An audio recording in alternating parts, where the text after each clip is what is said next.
Hello, everyone. Welcome back for another audience growth tips show from our series. This is number 4. If you haven't checked out 1 through 3 already, they're actually linked in this post.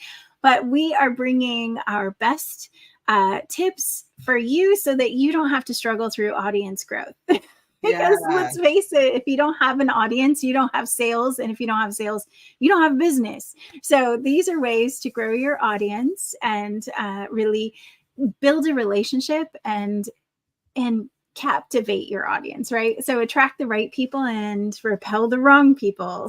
So we have, just to recap, I'm going to go through what we have from the shows, from the initial shows. We had hosting contests, optimizing SEO for discoverability, collaborating with influencers, run targeted ads, shareable posts, humor and memes, Q&A sessions, run social media polls, user-generated content like reviews and content that the people create for you, podcasts and vlogs, cross-promote on different platforms. And today we have some more for you. So I'm going to let Kai, well, actually, there's one that's her favorite. So I'm going to save that one for her. So right now we're going to talk about user reviews and testimonials. We talked about user-generated content, but it is so important for you to get reviews and testimonials.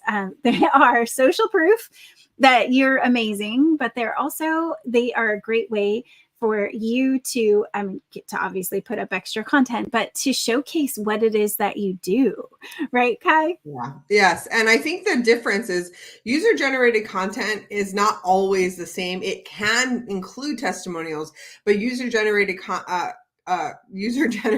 content might be more specifically like somebody using it, somebody experiencing it, somebody, like, hey, if I'm in a mastermind, so I did this the other day with our mastermind, somebody posted a video of us in the Zoom, and then I took that and I posted it. It was very easy, right, to share that out. And so that would be a user-generated. Somebody else is making it, we're doing it, it's what's happening. And that's what it looks like versus, user reviews and testimonials. Now, in those videos where they're creating, there probably is some testimonial coming out or review. And sometimes it's inadvertently, and sometimes it's specifically like, oh my gosh, I love this thing. Now that could be a testimonial. But what we're saying here is number 12 is that you want to have user reviews and testimonials specifically, because here's why we mention this.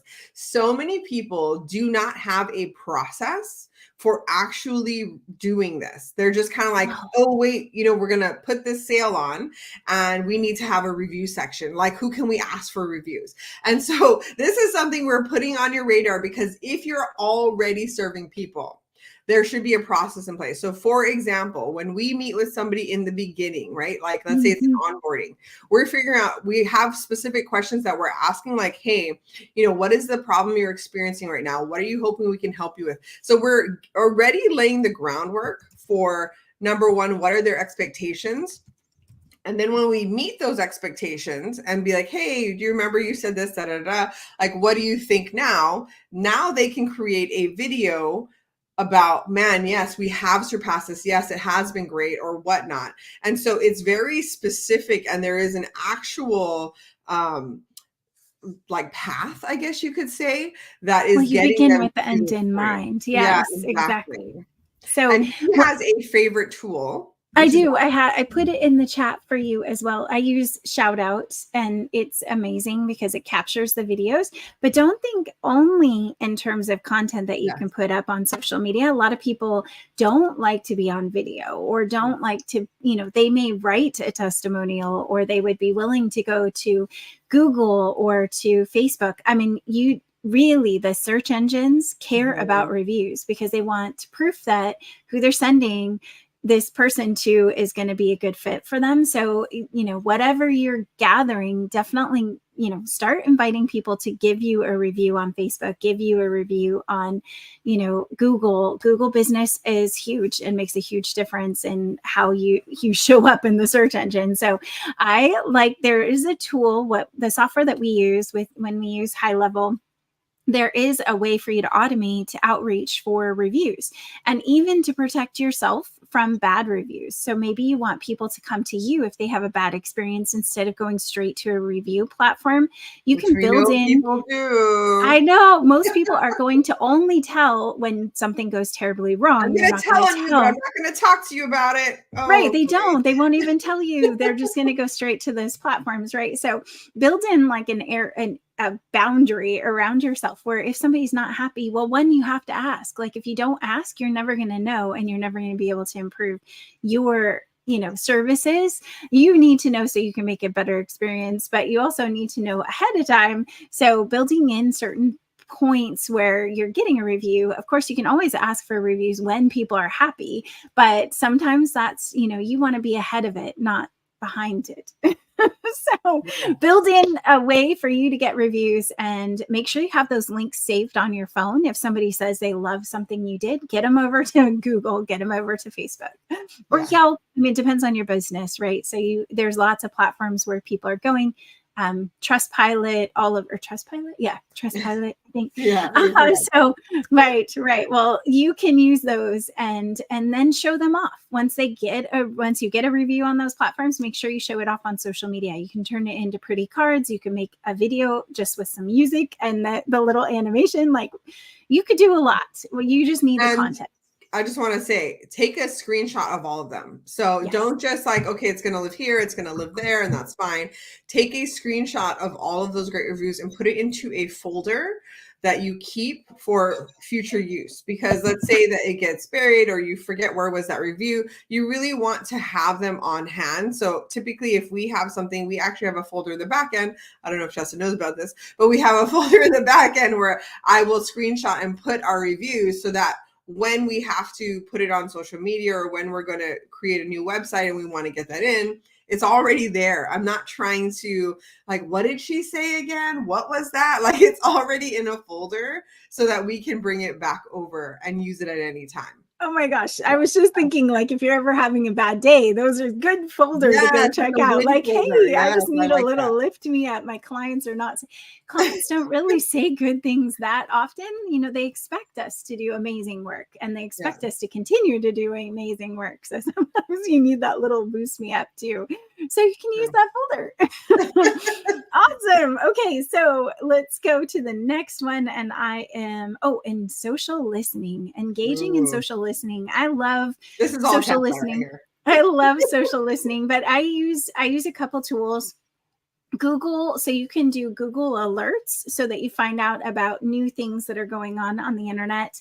It might be your keyword phrase. Maybe it's, you want to be very specific so you don't get a bunch of junk, but Google will let you know when articles come up. Obviously having your own business name in a Google alert is critical. It's good or bad, but you want to know if anyone's talking about you, and that would be a Google search. You can do the same thing over on social media. The tool that I used to use a lot was Agora Pulse for social listening, but you can use Quora. You can set some alert notifications so you find out when anything's going on around a topic that you want to talk about. Yes, that's a good one. That is something I do. You could also search yourself on social media. So if you haven't done that lately, you can search your own business name, your personal name, see if anybody's saying anything about you. You want to know. I mean, and this is another way, again, reputation management, right? So we don't want to find out after something snowballed. You want to know beforehand. And most of the time you're not going to find anything, or maybe you find somebody who said, oh, I love what Kai and Tessa are doing. Like, awesome. Let's send them a quick note and say thank you. I have shared people's content before, and they, because they know where they're looking. You wouldn't see this in your normal notifications, right? But they are keeping an eye out for anyone who's talking about them. I used a piece of music on one of my content pieces, and they came back and said thank you. And it got me a lot of exposure just because this person came back and said thank you. But then now I'm more likely to use their music in future things because they're so nice, So, but they're keeping an eye on their brand and who's using it and making sure that that they're connecting with them. So that's social listening. If you have any questions about that, again, you can do Google alerts. There's like Agora Pulse has a whole listening feature, so you can put in whatever you want in the back end, and it will alert you on social media, on any of the social media platforms you have connected. Mm-hmm. All right. So next, and I just lost my, oh, Kai, this is yours. So this next one is, and if you're keeping track and you've been following all the videos, we're actually on number 14 right now. So for number 14, this is create interactive quizzes or surveys. So I love these because they're fun. They're all about the user. It's a great experience. As long as you do it right, it's a great experience. And usually it's shareable. So think of it this way. You're on, like, let's say Facebook or something. And you know how there's like somebody shares this quiz, like, I'm this Disney princess or whatever it is, right? They just did a quiz that said you're this person, right? And then they're sharing it because, like, how funny is this, or how cute is it, or whatever, right? And so they're now sharing that. And then somebody else is like, oh, well, I want to go and take that quiz. So then they go and take that quiz. This is really a great tactic if you do it right.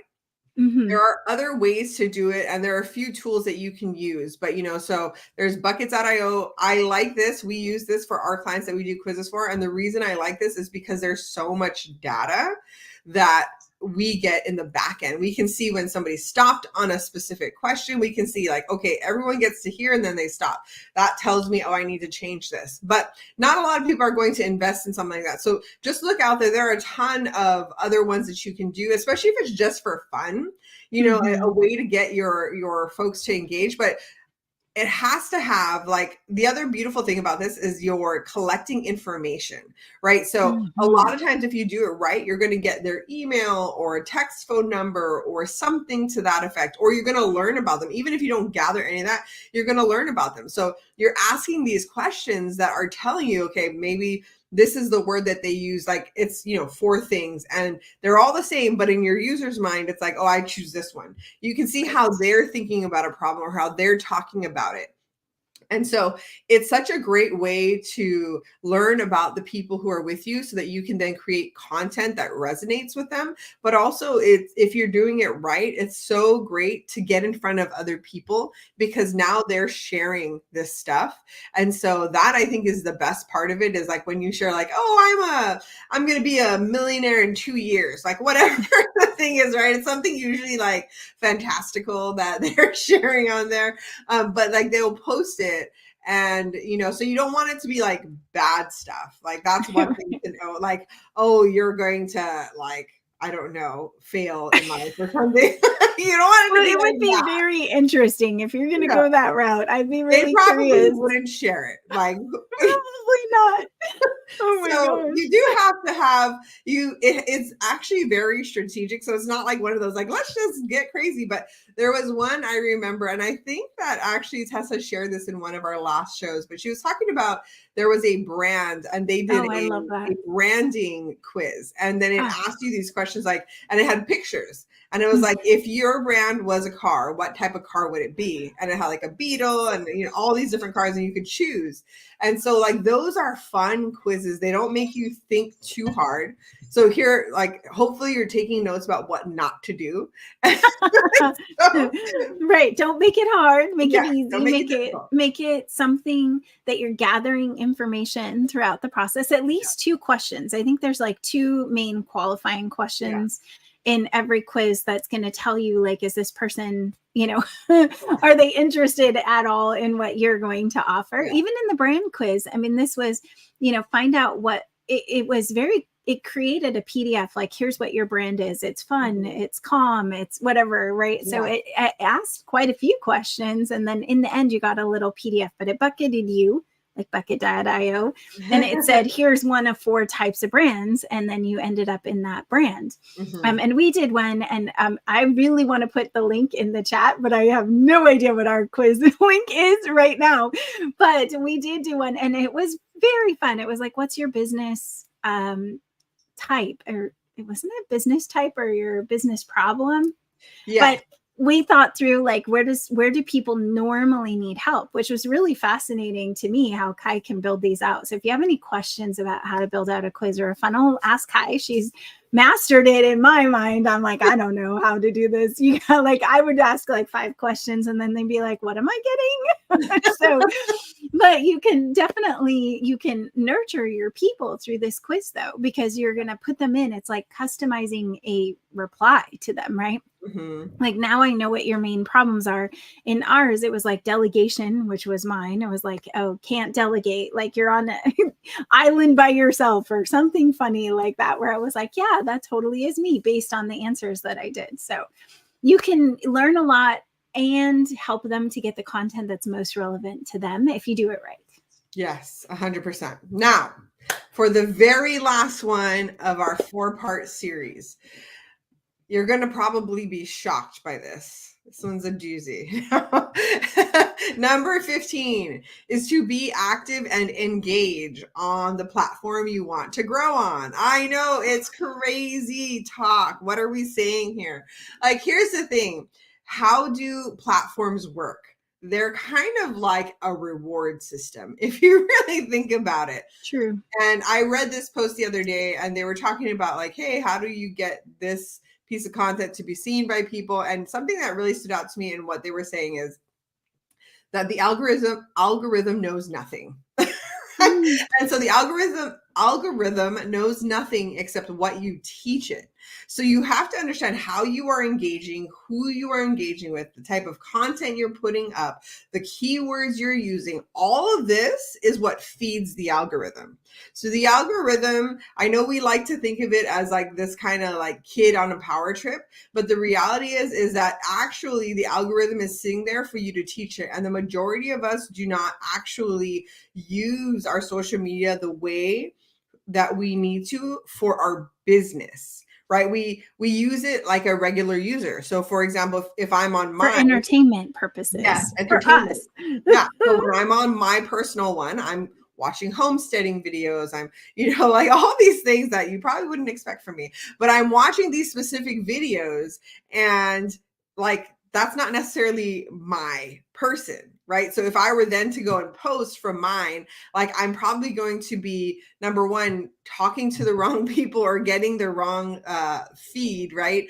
And so I have to be very aware of what that looks like. And so really in our business account, that's where we have to be a lot more strategic with who we're liking, who we're following, what type of actions we're taking from that account. So just I think, and there is a lot of people ask, the business account versus your personal account, and do they have to blend? And so a lot of things you cannot do as a business in the platform. As a page, you're not going to be able to do some things, like you can't connect with people, you can't invite them to events. So to some extent, you and your business profile have to be, you have to be doing things from both of them that are going to benefit the business, like inviting. Yeah. So I will, go into a group. I can't go into groups unless I'm a person in some groups. Some groups allow pages, but not everyone does, because they want real people in their groups. So, you just have to understand kind of where they are going to mesh together. And that, if you do like Kai with homesteaders, like it would make sense for us to have something that's, how to work from home or make money, like we can take her passion and incorporate it into the business. If it's that important to her, it probably will come out in the business anyway, helping people grow their businesses so they're more sustainable, self-sustainable, whatever that might be. But there might be a way to make the two come together. Yeah. And if you are one of those people who like, it's just not the same thing. So you're watching cat videos and, you're a business coach and maybe that doesn't align, and that's okay. It's not that every single thing you consume needs to be about your business, right? That's not what we're saying. But if you only watch cat videos or you only post things about cats, don't be surprised that if only cat lovers come to your page and they're like, I don't understand why you have a business page. And, so if that's the case, like have a separate account where you can just kind of piddle on and have fun. Or even Tessa, she has an account where she uses it to test things. So she's not doing it on our main account. She's doing it on a separate account. And then she's testing it. Did this work? How is it looking? Things like that. And then she goes and does it on ours.